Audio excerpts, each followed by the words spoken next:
But a report breaking in the Wall Street Journal overnight. I want to show the headline right now. It's the headline saying the spy sheik bought secret stake in Trump company, $500 million investment for 49% of world liberty came months before UAE won access to tightly guarded American AI chips. It's referring to the National Security Advisor to the UAE, Sheikh Tahnoon, and he made this investment just before President Trump was inaugurated.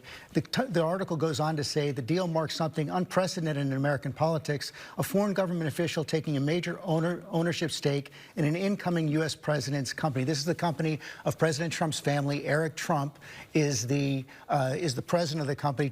President Trump is listed as the founder emeritus, though he's not running it directly right now. How do you respond to those who say this is a serious conflict of interest?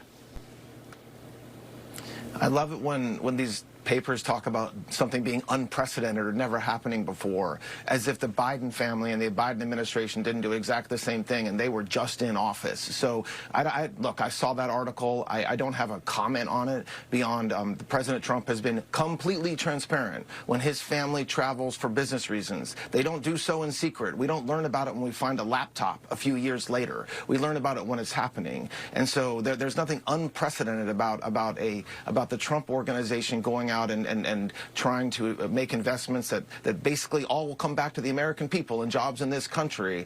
And so this idea that there's something untoward or unprecedented is just a repeated story that isn't true. And I think that the American people know that.